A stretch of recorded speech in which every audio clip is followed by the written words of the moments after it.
The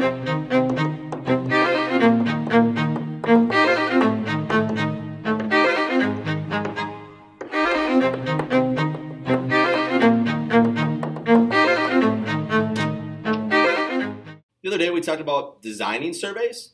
Well, now let's get more in depth and let's talk about how we can analyze those surveys to get some usefulness from them. So first of all, we got to talk about some of the mathematical things that we use in order to take a look at a survey. And you talked about these before, our measures of central tendency, right? The mean, the median, and the mode. So it's just a quick review on those. The mean, remember, we want to think average. Think average for the mean, which means to find the mean, you add them all up and divide by how many there are. And the best time to use the mean is when there are no outliers. So we want to use the mean. I should put that when to use. And I'll put a little title here.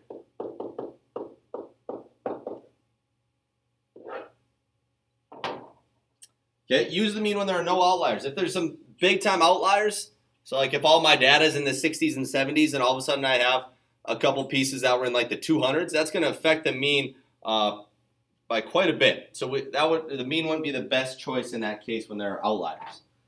The median, on the other hand, is useful when there are outliers or when a lot of the data is right in the middle, because median, it really thinks middle. That's what we're thinking, right in the middle. Okay, so this is when a lot of our data is towards the middle. When there are outliers, just make sure to get the median, you have to have your data in order first, right? So make sure to have the data in order, and then useful when a data is towards the middle, whoops, or there happen to be some outliers, okay? And the mode, that one's pretty straightforward because it's dealing with the most, most, that's what we're thinking. So use it when there's a lot of one value. So if there's a lot of one value, that's when you want to use the mode. Okay, so if you have a bunch of numbers and all of a sudden you have like 8 sets of 22, right, we would use the mode because the 22 is the one that's being used the most. Okay, and we'll see that as we go through an example here. And two other terms that we're dealing with is our quantitative data and qualitative data. So quantitative, we're thinking of the word quantity. And remember, quantity is like how much. So we're actually using numbers. We're using numerical values. And that's one we're going to use the most, right?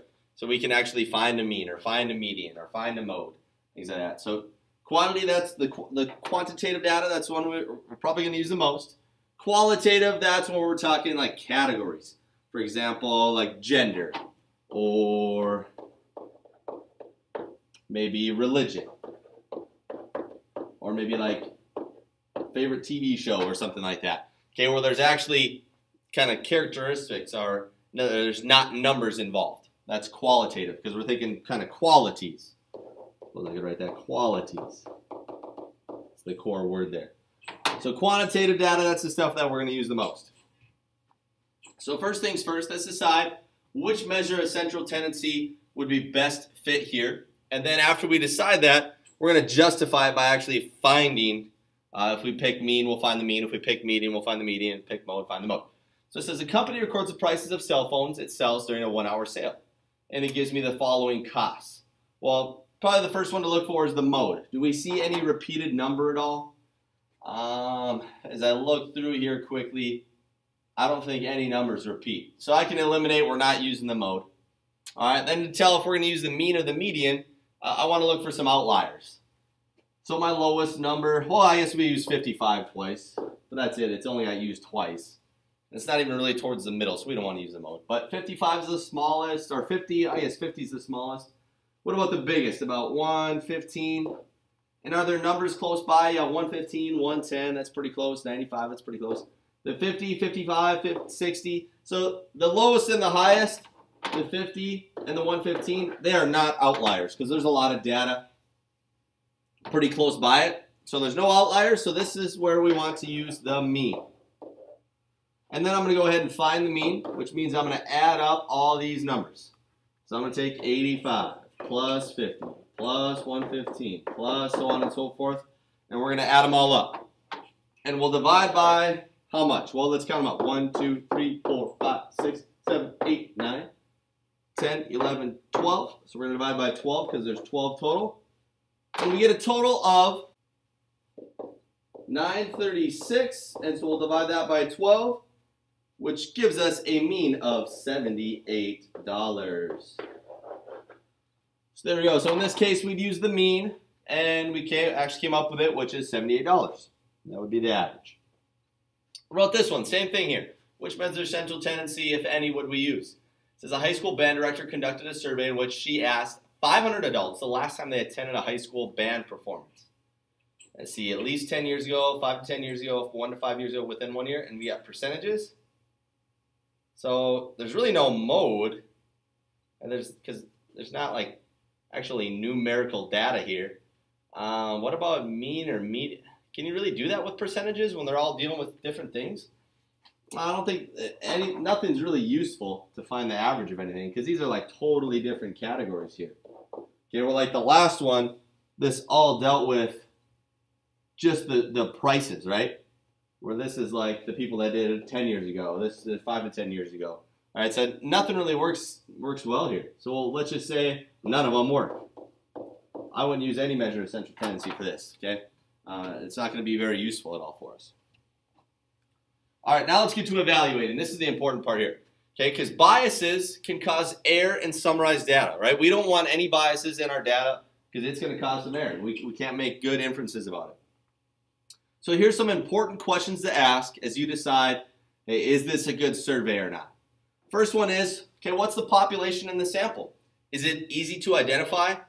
And are they biased? Because if they're biased, our data might not be very accurate. I might not be able to make good analyzations from it.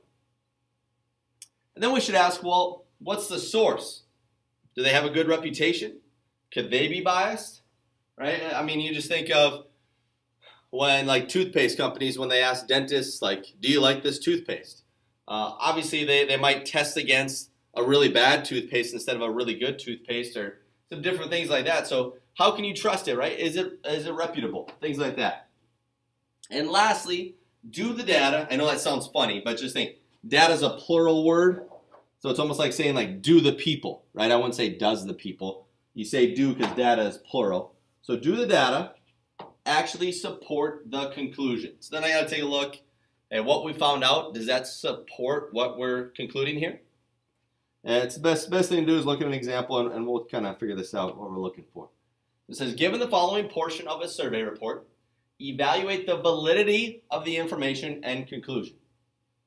So this is what happened. They asked this question: what is the major source of your national news? Okay, they took a poll, a survey.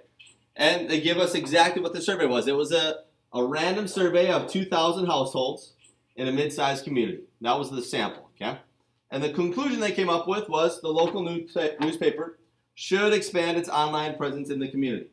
And here were the results of that survey.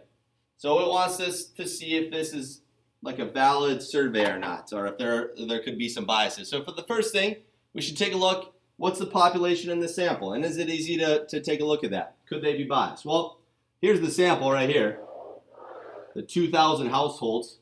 Is that a good number?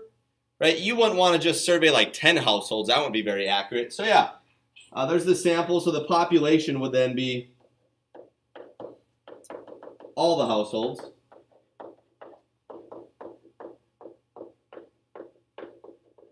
Okay, and I would say 2,000 is a good number.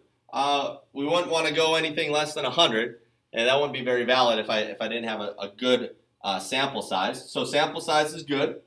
Could they be biased? You know, it depends. I'd say if you're doing 2,000 of them, more than likely you're going to get away from bias. But if you only do like just one block of people, then it might be more biased. So far, so good. Let's go back here. What other questions? What is the source, and is it reputable? Could they be biased? Well, the source was the local newspaper asked this question and asked, hey, what is your major source of the national news? So are they a good source? Yeah, the local newspaper, hey, we trust them, probably a good survey here. And then lastly, do the data actually support the conclusion? Well, let's take a look. What did they find out? It looks like They said that online presence should be expanded. Well, if you look, here's the online newspaper and other online news. That's a pretty good chunk. That's almost half of the responses, what they use. So yeah, I would say data supports the conclusion.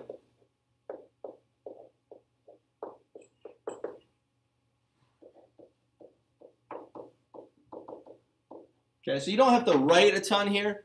The biggest thing I want you to do is, hey, talk around the people next to you, maybe work with a partner or two, and really think through this. And you kind of decide together and write out everything that you come up with. I probably should have written down that, hey, this is a good sample size of 2,000 households and some things like that.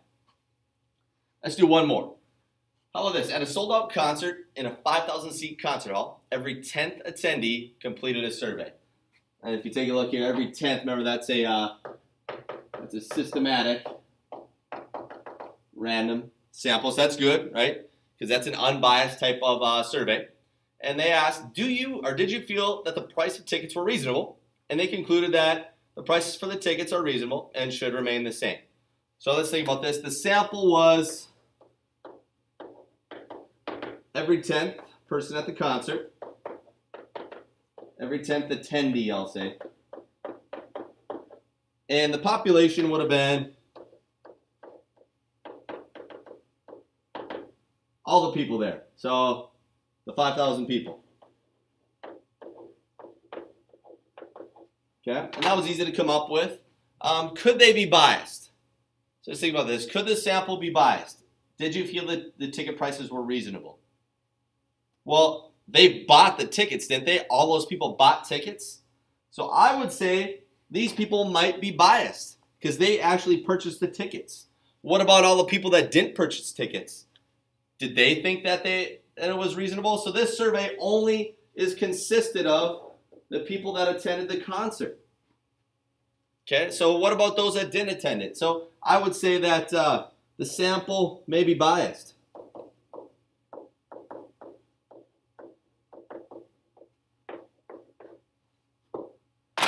So in that case, yeah, the data, if I look at it, the data supports the conclusion, but the sample of the people that we asked might be biased. So I would say this isn't all that valid.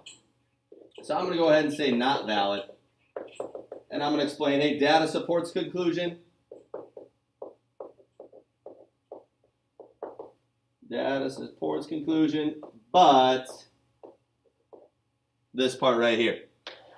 The sample size, those people might be biased. Okay, so really think about it in depth. Don't just look through and be like, oh yeah, data looks good.